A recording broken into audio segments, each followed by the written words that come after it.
The best of the morning to you. This is Monday with Friday, preparing you for a better week ahead. Three dispositions sharing the same virtue don't enjoy prominence in corporate or competitive environments.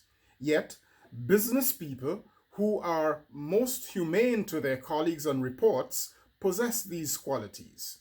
While we can stomach humility and gentleness, meekness, the third word, might turn us off. We wrongly associate it with weakness. Now, meekness isn't a bad word, and meek people shouldn't be dismissed as soft, malleable, manipulatable, walkovers, or dumb. Once upon a time, meekness was exemplified in horses that won their races. A horse, a magnificent and incredibly strong animal, can overpower a human in an instant. If you tried to mount, ride, or race a wild horse, you'd get nowhere and probably break your neck in the process. A meek horse, however, is one whose power has come under the control of the rider by way of training, taming, bit, and bridle.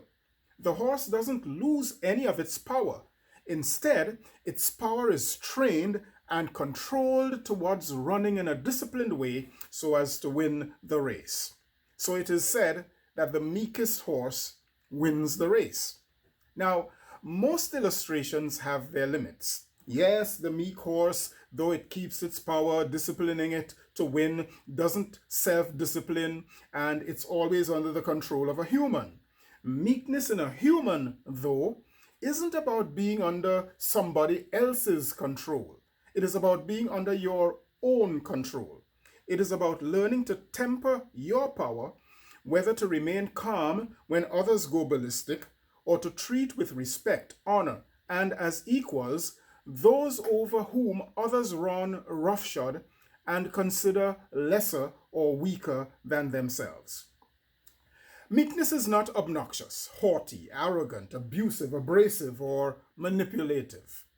It prevents delusions of grandeur, yet leaves us neither inferior nor easily taken advantage of. I learned that the hard way at age 13 in school. I still remember his name. I don't know what made me taunt him that day, as I considered him naive, dumb, and beneath me. Usually I was the one being bullied in school. That dumb and naive fellow landed one punch at me, just one. He didn't say a word, he didn't strike twice, just once. He controlled himself and his power, earned my respect and retained his dignity, although I lost mine. But I learned an important lesson for life. When you meet a gentle person, you meet someone who, regardless of how big their name or fame, is approachable, respectful, and engaging. They disallow status to delude them that they are somehow more important than you. Indeed, they make you feel in their presence that you are important. They see you. Now, if you've ever tried greeting some big shot who, while shaking your hand, is engaging with somebody else, you know the feelings of insignificance and devaluation caused by people who, lacking gentleness and humility, view themselves bigger or better than you, and you not worthy of their attention. Humility disallows our Ivy League education or doctoral degrees or honorific titles or fat bank accounts or social status or wins or accomplishments or conquests to fool us that we are better than others. Many of these things are losing their prestige anyway, often because of some boorish misfits who possess them.